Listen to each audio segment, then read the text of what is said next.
Hey guys, this is your girl Angeline, your financial serenity coach. Just coming to you guys real quick. I wanted to do just a real quick video on how to do effective budgeting. Now, if you guys are anything like my sister, okay, you guys are like, oh, that's like the last thing I want to do. Like, really, do we have to talk about this right now? But you know what, guys? There's some things that are just necessary if you want to reach your financial goals, right? There's some things that are just necessary that you got to take the feeling out of it if you want to do what you need to do to be successful in your finances, right? So what I usually do, just kind of give you guys some tips. I usually use like an old, planner, something like this. I used to get a bunch of these back in the day. Don't ever use them because now we have digital technology. So mine is really a pen and paper thing. I know some people who do it digitally. If that's easier for you, then that's cool. But I'm just saying, for me, a pen and paper, 15 minutes is the most I'll do it maybe like every other week.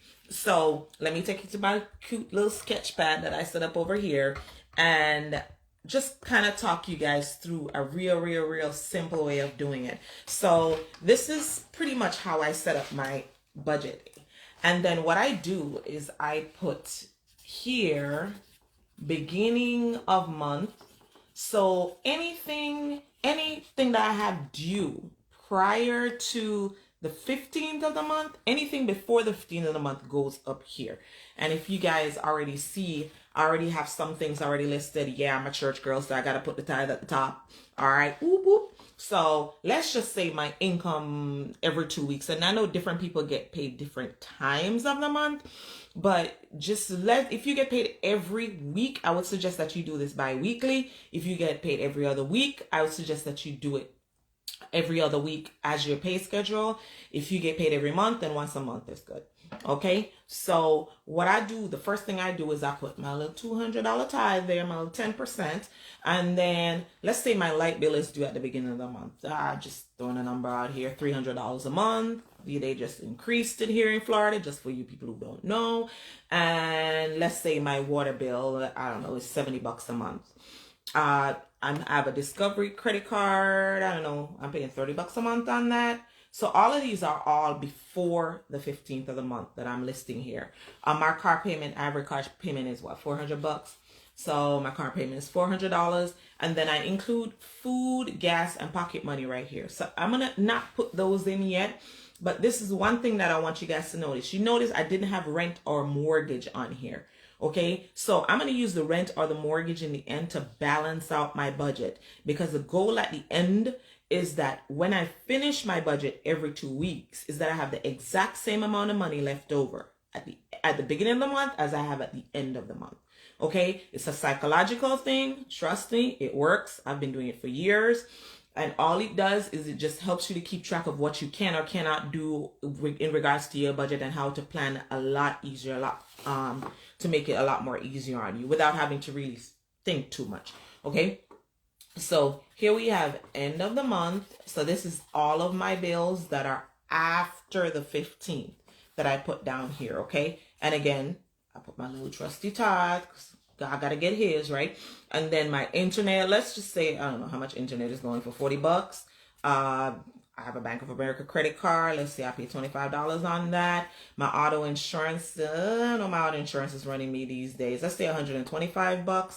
Life insurance, whoop whoop, gotta put that in there. Represent, okay? So my life insurance, let's say my life insurance is $80 a month. And then my phone bill, if you guys are with Spectrum like I am, free advertisement for Spectrum, then I'm paying like $30 a month for that. And then I still have, if you notice, my food and my gas and my pocket money still listed there. Now, it's important that you include everything in your budget. You really don't. The only way to track your money, successfully track your money, is to make sure that you include everything, okay? Everything in your budget. All right. So let's look at how much we have here. So I got my little trusty calculator. So I told you guys before that my income, working with even numbers, my income is like $2,000 every 2 weeks.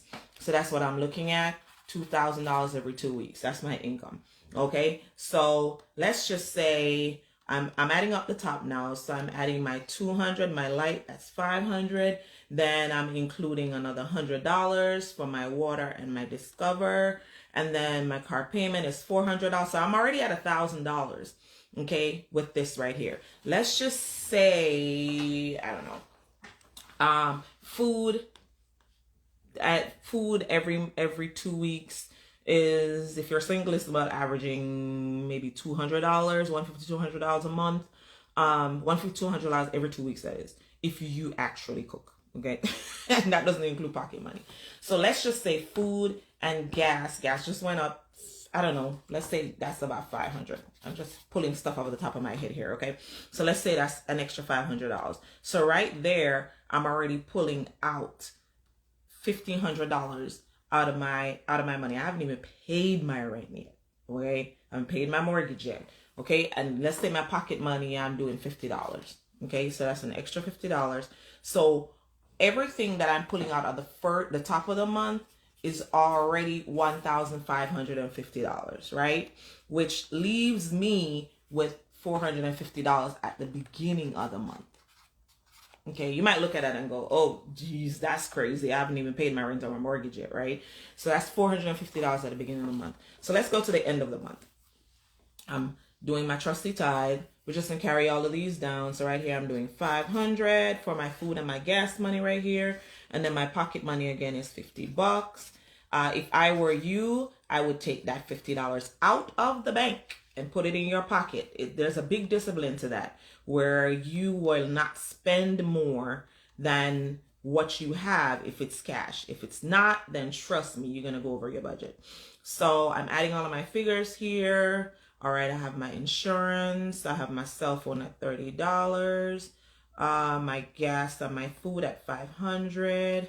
And then $50 for my pocket money. So at the end of the month, I'm only spending $1,050. That's it. At the end of the month, out of my check, right? So that leaves me with $950. Now, let's just say, hypothetically speaking, let's just say that my mortgage or my rent is running me, I don't know, how much is an average mortgage and rent these days?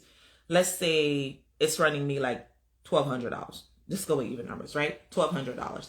So what I do to even out my budget is I already know that $950 plus $450 equals $1,400. That's what I have left before I pay my mortgage or my rent. Okay, so now I have to pay $1,200. Somewhere in here, I need to find $1,200. Okay, so what I do is pretty simple. I balance out my budget, because I know that after I pay that $1,200, that I'm going to have $200 left. So I need $100 left here and $100 left here. Okay, so I take $350 out of the beginning of the month and put it towards my rent or my mortgage. Okay, and I take $850 out of the end of the month and I put this towards my mortgage or my rent. Now, if you guys notice that I have $100 left at the end of each pay period, that's what you want. You want whatever your balance is, your residual income is, or extra that you have every other week, that is even. Like I said, there's a psychology behind it, because I know that if I have $100 left at the beginning of the month and I'm trying to do something that's going to cost me, I know, $150, then I already know, okay, if I have $100 here and I want to do something for $150, all I got to do is wait till I get paid again, and then I can just take the $50 out of here, and I already know what I'm playing with. So it makes it a lot easier to manage your budget when you do it this way. Okay, so now I already know that my rent, the amount I'm taking out of my rent is $350 here, and the amount that I'm taking out of my rent here is $850. And guys, FYI, when I do this, I actually take the money out the bank if it's not due. Okay, so most people's rent or mortgage are due at the beginning of the month. So if I'm doing this and I'm getting paid, I don't know, around the teens or the 20th of the month, and I already know that this money is just going to be sitting in my account. This $850 is just going to be sitting in my account. I physically take it out of my account, put it aside, because that's my rent. Yeah, I'm going to lose where I live if I don't pay my rent. And I don't want to be late, so I can be delinquent and then start a whole nother set of problems. So I take this $850 out. So when I get paid again, I just add the $850 to the $350 here, and I just pay my rent. Look, simple, easy. You can just do this, like I said, on a scratch sheet, extra books that you have. And I do my budget like this every 2 weeks. And guys, let me tell you, it works. I do like this every 2 weeks. It's a lot easier to track your payments as well when you do it like this. There are times when, for instance, my auto insurance increases because it's just the renewal time. And because I've been doing it this way this whole time, and I'm looking at it, I'm like, oh my goodness, those jokers just charging me an extra $20. So that's an extra $20 now that's going to come out of my budget. So what I do with that is, I'll a lot of times I'll start shopping. I just start shopping for auto insurance. Okay, I got to get it back down to as close as possible so I can stay within my budget. And I start shopping for auto insurance. The same thing when it comes to even stuff like my water or my light. There's some things that you can control, some things you can't control. And if you guys are like me and you have kids, these adjust throughout the year. Like in the summer, I don't spend as much on gas as I do on food. So because I transport my kids to school, what I'll do is I'll balance it out. Okay, I'm going to put a little bit more on food in the summer because they're going to be home eating a lot more. We're not going to be going out as much because we're not riding every day back and forth to school. And then when school time comes around, I switch it back. Now, a little bit more is going towards gas, a little bit less is going towards food, because now I got to drive them back and forth to school. They're not at home as much eating down my house. Okay? So you guys it's just a lot easier to look at it, touch it, feel it, make the adjustments that's necessary if you do it this way. And just same thing with the life insurance. Let's just say, oh my God, I want a little bit more life insurance. Your income has increased. It's a lot easier for you to make the adjustments because you're seeing it on paper as well.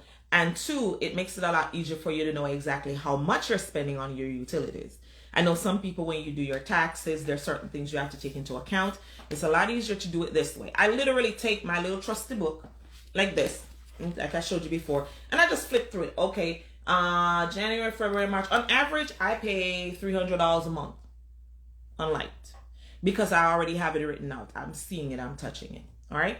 But thank you guys for hanging out with me today. And what I'll do is I'll continue to do these little short videos to help you guys with your finances. I got a whole nother tip on how to pay your bills like really, really quickly, so you're not taking up a whole lot of time to do it.